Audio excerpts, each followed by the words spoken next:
डमो आईरियाडम डमो वच्छायाडम डमो लोए सब वैसाहुडम। चलते फिरते तीर्थ हैं हरते सब संताप, हम तो बस इतना जानते आप सरीखे आप, हम तो बस इतना जानते आप सरीखे आप। कुंडलपुर के बड़े बाबा की, परम पूज्य आचार्य भगवान गुरुदेव श्री ईश्वर विद्यासागर जी महाराज की, परम पूज्य आचार्य श्री ईश्वर समय सागर जी महाराज की, 24 तीर्थंकर भगवंतों की, अनंत अनंत सिद्ध परमेष्ठी भगवंतों की, परम पूज्य आचार्य परम पूज्य मुनि श्री विमल सागर जी, अनंत सागर धर्म सागर जी महाराज की 10 लक्षण महापर्व की, उत्तम त्याग धर्म की।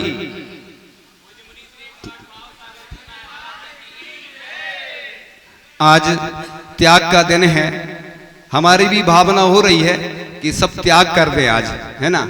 क्या त्याग, किस चीज का त्याग करना है? तो बहुत सारी जो हमारे अंदर भाव आते हैं उनका त्याग करते हैं, लेकिन समय सीमित है।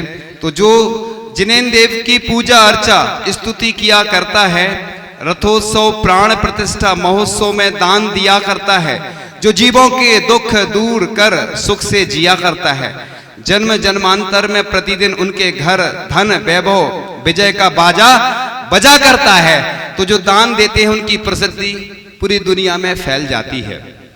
आचार्य श्री जब भी कोई कार्य करते थे तो पहले बुलाते थे, और गाय का दान करना हो तो कहते थे एक साथ घोषणा करो, क्योंकि लोग दान कमरे में नहीं देते हैं, सबके सामने लोगों के भाव भी बन जाते हैं देख देख के। तो भावना दान की होती है, क्योंकि उत्तम त्याग का दिन है।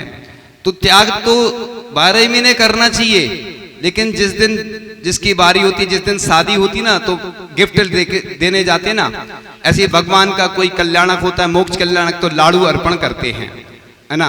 और कंपटीशन होता है, बड़े बड़े लाड़ू लाते हैं। यानी हमने देखा है लोगों को देखा देखी करते हैं लोग। अगर कोई नहीं करेगा तो भीड़ नहीं आती ना, तो कई बार देख देख के लोग भग जाते हैं, अरे कोई है ही नहीं, कोई है ही नहीं। और जब प्रवचन शुरू होते हैं धीरे धीरे भीड़ आना शुरू होती है। पंचकलड़क में बोली लगती है 100 धर्मबिंद की इसलिए लगाई जाती है कि सबसे पहले शुरुआत कौन करता है। जितने लोग हैं तो 100 धर्मबिंद बनने के लिए भावना रखते हैं। देखो, दान छोटा हो या बड़ा, कुंडलपुर का जब मंदिर बन रहा था तो एक व्यक्ति आया, आचार्य पूरा मंदिर हम बनवाना चाहते। आचार्य ने मना कर दिया। उनको बुरा भी लगा होगा कि बताओ हम तो पूरा मंदिर बनवा रहे। आचार्य ने कहा कोई गरीब व्यक्ति भी 10 रुपए भी दान करता है तो उसकी भावना जुड़ती है, इसलिए दान महत्वपूर्ण नहीं होता है। जैन दर्शन में कहा है ऐसे कई लोग हैं जिनके पास बहुत पैसा है, वो करना चाहते लेकिन उनका व्यापार ठीक नहीं है, तो दान नहीं ले सकते उनका। इसलिए आहार दान, पूजन आदि में समाज की जो व्यवस्था रहती है, जो धार्मिक नियम है, वही आहार दान कर पाता है, वही प्रतिमा विराजमान कर पाता है। इसलिए ऐसा नहीं सोचना कि सबको ऐसे अवसर प्राप्त होते हैं। हमेशा जिन मंदिर ही जिनको भाता है, जिन मंदिर का निर्माण जो कराता है, उस साथी से पुण्य के फलस्वरूप बंधुओं निश्चित ही वह स्वयं सुरक्षित हो जाता है। दान भगवान बनाता है, दान शत्रुओं का नाश करता है, दान से पूरे दुनिया में प्रसिद्धि फैलती है। अपन को लेकिन नाम की इच्छा नहीं रखना। कई लोग कहते हैं हमारा नाम लिखवा दो पूरे कुटुंब परिवार का जो स्वर्गीय हैं, स्मृति में है। हमने बोला था ना कि जहां भी पूरे देश में ऐसे आचार्य श्री के लिए कम से कम 108 तो ऑडिटोरियम बनना चाहिए जिनमें आचार्य श्री के चित्र लगाए जाए। अभी एक स्थान पर चंद्रगिरी में आचार्य श्री के चरण भी विराजमान किए गए। मैं तो कहता हूं एक नगर में 108 भी अगर चरण विराजमान हो जाए तो कोई बड़ी बात नहीं। आचार्य भगवान ने तो सब दिया है, हम क्या दे सकते। तो हर नगर में आचार्य श्री के चरण विराजमान किए जाए, आचार्य श्री के चित्र लगाए जाए, है ना, जिससे कि आचार्य श्री ने जो काम की हजारों साल तक सुरक्षित रहे। तुम जो काम करोगे, अपने लिए कार खरीदोगे, वो कार खराब हो जाएगी, मोबाइल खराब हो जाएगा, लेकिन मुझे पूरा विश्वास है तुम जो प्रतिमा विराजमान करवा के जाओगे, जो मंदिर के लिए देके जाओगे, गौशाला के लिए, पाठशाला के लिए, वो हजारों साल तक बल्कि कई भवों तक तुम्हारे साथ में जाने वाला है। इसलिए डरना नहीं। और किसी के पास दान देने के बाद कमी आए तो हम तो हैं ही, सो चिंता नहीं करना, करवा देंगे व्यवस्था। लेकिन ऐसा कुछ नहीं है।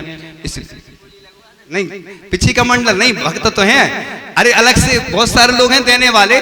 देखो कोई कुछ बीमार होता है तो अपन आजकल व्यवस्था है, तुरंत लोग दान कर देते। तुरंत तो नहीं होता है, अलग अलग जगह अलग अलग व्यवस्था है। पहले दान अलग टाइप से होता था, आजकल पूरी व्यवस्था है और देश और दुनिया में पूरा नाम भी हो जाता है।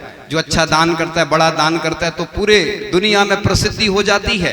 पहले तो माइक से बोलते थे अकेला, तो बस उतने ही लोगों को मालूम रहता था। और आज चाहे बुरी चीजें हो चाहे अच्छी चीजें हो, तो हम तो अच्छी चीजों के लिए हमेशा समर्थन करते हैं। और हम तो कहते हैं जिनने उपवास किए हैं उनका नाम पूरी दुनिया में प्रसिद्धि को प्राप्त हो। जिनने जो त्याग किया है, चाहे मुनिराज हो, चाहे प्रतिमाधारी हो, चाहे सामान्य श्रावक हो, जो भी जिस प्रकार से दान कर रहे हैं उनकी प्रसिद्धि पूरे में फैलना चाहिए। क्योंकि अच्छा काम किया, अच्छे काम को तो बिल्कुल अपन को बिल्कुल तन मन धन से उसकी प्रसिद्धि को फैलाना चाहिए। हमें जलन नहीं होती है, हमें तो खुशी होती है, कम से कम इस व्यक्ति ने अपना समय तो दिया।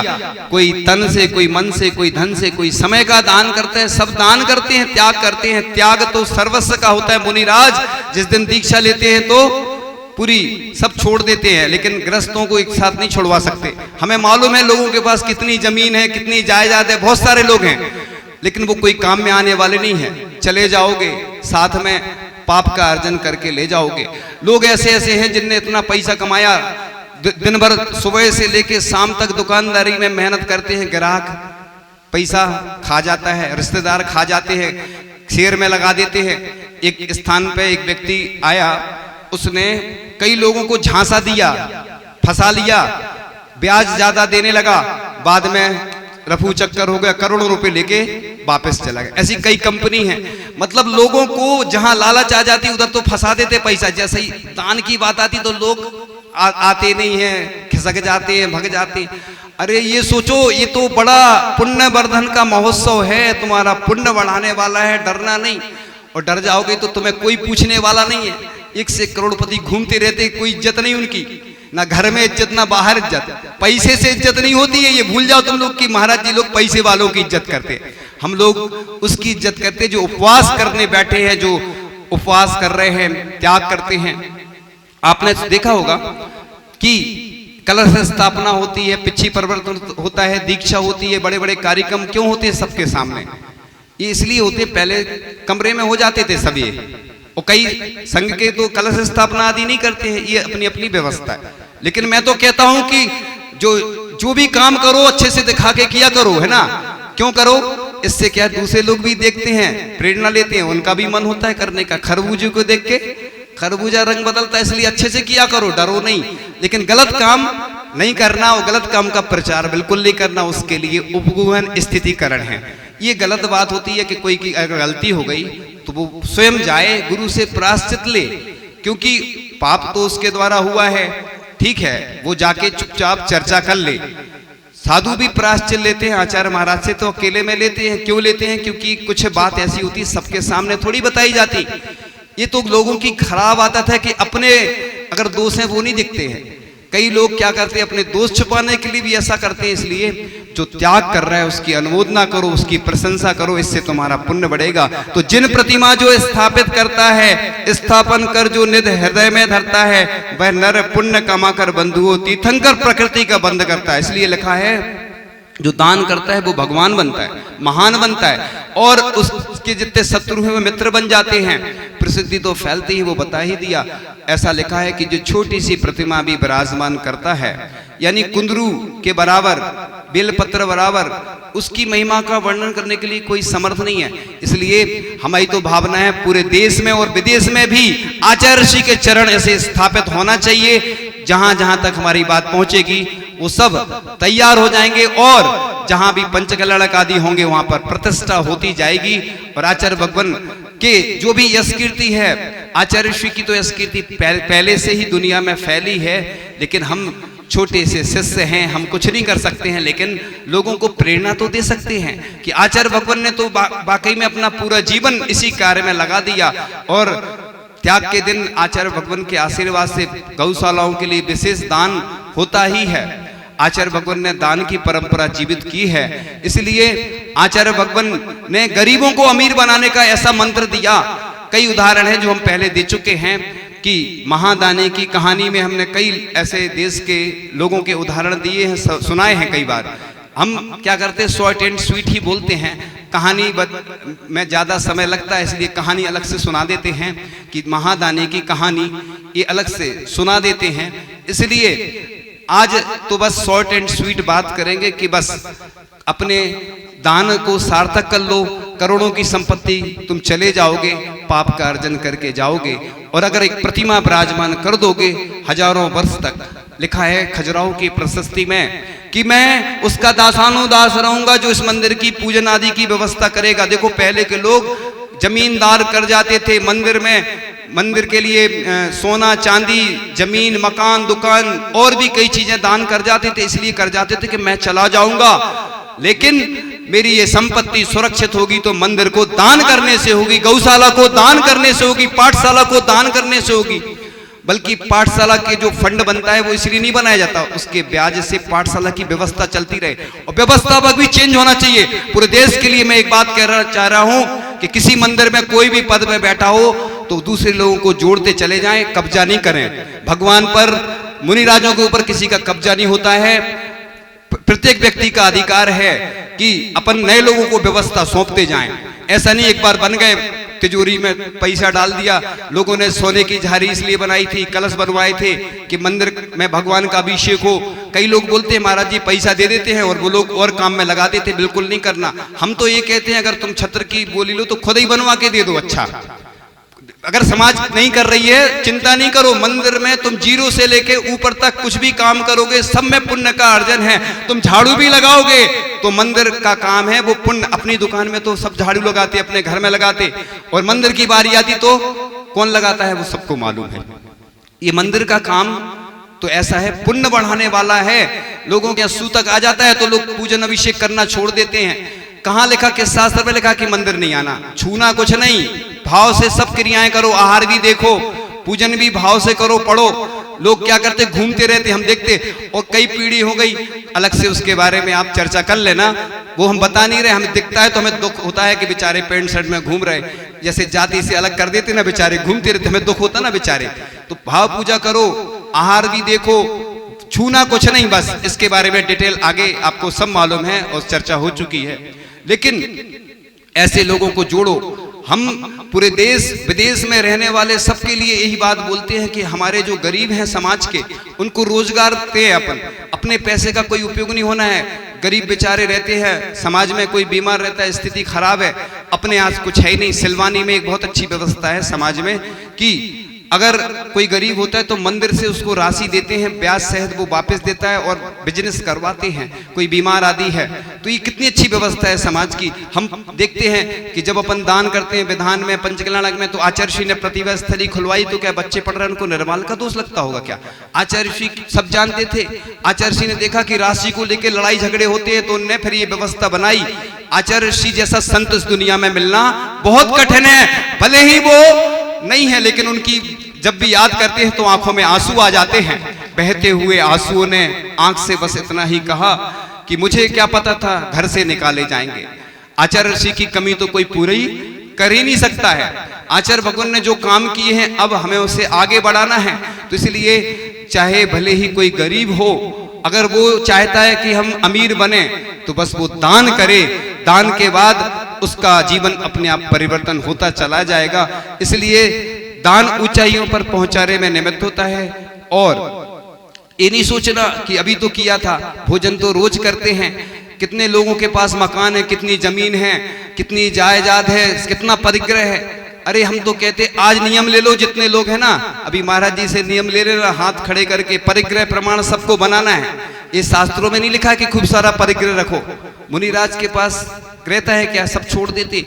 जो व्यवस्था है वो अलग बात है कि शास्त्र रखना है, पिछी कमंडल रखना है, लेकिन संत जब विहार करते आपने देखा होगा तो बस अपन को परिग्रह का प्रमाण बनाना, कितना सोना कितना चांदी कितना सब है ना, एक पुस्तक में सबको भरना है अपने अपने नियम।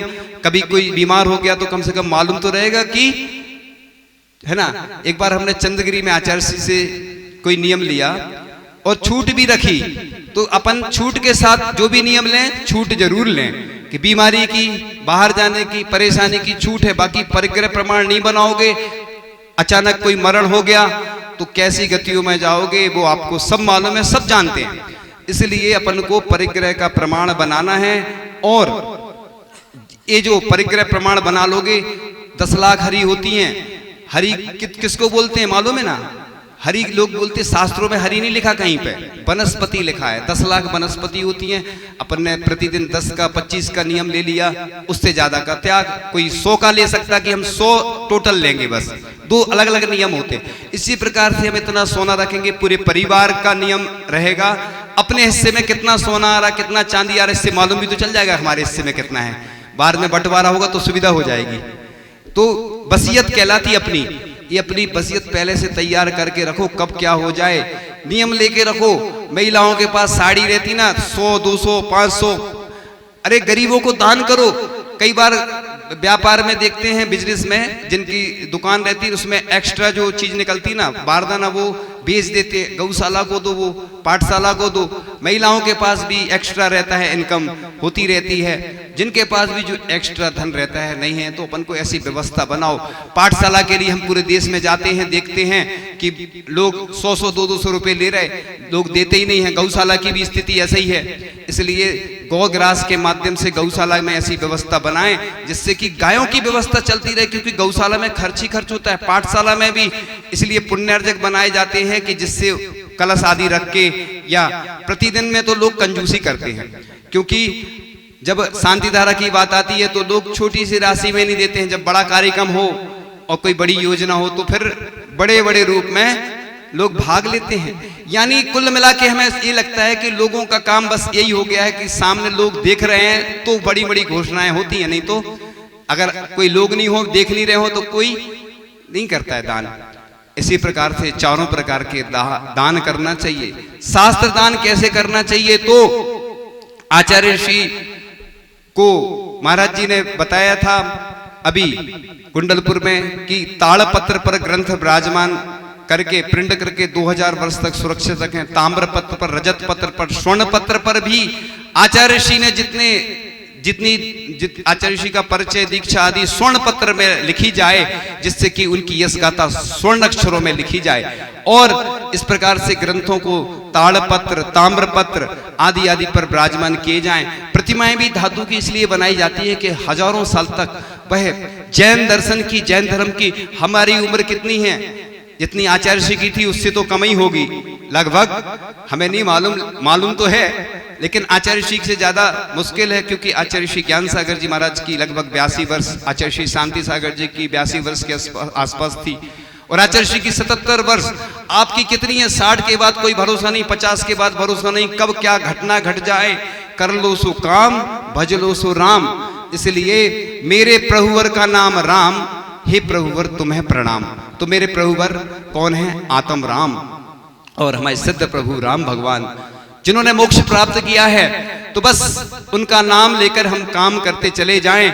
इस प्रकार से आपकी यश कीर्ति पूरी दुनिया में फैलती जाए और आप अच्छे व्रत उपवास करें। पूरे देश में खबरें आ रही हैं, इतने सारे लोगों ने उपवास किए, लोग सुनकर चौंक जाते हैं। अच्छी खबर है जैन धर्म के लिए कि देखो आज भी इतनी ग्रीष्मकालीन तपन हो रही है, लेकिन लगातार लोग उपवास पे उपवास करते चले जा रहे हैं। कम से कम उनकी सेवा वैयावृत्ति करके अपना पुण्य बढ़ाओ, उनकी अनुमोदना करो। मैं तुम्हें बहुत अच्छी चीज बता रहा हूं, जब भी कोई अच्छा कार्य हो तुम नहीं करना, भले ही करना तो नहीं कर पा रहे हो तो क्या करना? अनुमोदना करो, उसकी प्रशंसा करो, इससे तुम्हारा पुण्य बढ़ेगा। जैन दर्शन भाव प्रदान है। मैं हमेशा बोला करता हूं ना कि भावना करो कि रत्नों की प्रतिमाएं विराजमान करूं, स्वर्णमयी प्रतिमाएं विराजमान करूं, ऐसे जिनालय बनवाऊं। प्रतिदिन भावना करो, भगवान मुझे इतनी शक्ति दो। किसी की आंखें नहीं है तो वो ये भावना करे, हे भगवान मुझे दर्शन कब हो, हे भगवान मैं अस्वस्थ हूं, मैं आपका दर्शन करने नहीं आ पा रहा हूं, मेरे पैर ठीक हो जाएं और आपके वंदना करें, आपकी दर्शन करें, मेरी आंखें धन्य हो जाए जो आपका दर्शन कर सकें, मेरे कान हमेशा जिनवाणी का पान करते रहें, जिनवाणी को सुनते रहें। ऐसी भावना आप करते रहेंगे तो आपका जीवन अच्छा बनेगा। और जिन लोगों ने भी जो भी दान किया है, त्याग किया है, बड़े सौभाग्यशाली हैं, पुण्यशाली हैं, गौरवशाली हैं। उनकी गौरव गाथा हजारों वर्षों तक ऐसे ही वह जिनवाणी गाती रहेगी और जिनवाणी में उनका आगे चल करके उनका नाम भी अंकित होगा, क्योंकि ये जिन की वाणी है, यानी जिनेंद्र भगवान की वाणी है। इसलिए आप लोग कंजूसी नहीं करना, अपना धर्म कंजूसों का नहीं है, बना दिया लोगों ने। अब कंजूसों की परंपरा खत्म होने वाली है। अब तो महादानी की कहानी ही मुख से उच्चारित होना चाहिए। ऐसे महादानी कौन हैं? क्योंकि कई लोगों घर में भी अगर अनुकूलता नहीं रहती है तो गुप्त दान करो, है ना, चुपचाप कर दिया, पता नहीं चले। आपको तो मालूम है गुप्त दान कैसे करना पड़ता है। गुप्त दान में तो और ज्यादा पुण्य होता है। घर में कोई मना कर रहा है तो चुपचाप कर दो, पुण्य तुम्हारे खाते में जाएगा, तुम्हारा वो पुण्य काम में आएगा। जब भी शांति धारा होगी, जब भी कोई ऐसा कार्य होगा तो आपका नाम अमर हो जाएगा। इसके पार्ट बाई पार्ट चल रहे हैं, इसलिए आगे के पार्ट में हम चर्चा करेंगे। इन्हीं भावनाओं के साथ परम पूजाचार्य भगवान गुरुदेव श्री ईश्वर विद्यासागर जी महामुनिराज की, परम पूजाचार्य श्री ईश्वर समय सागर जी महामुनिराज की, पूज्य मुनि श्री 61 भाव सागर जी महाराज की,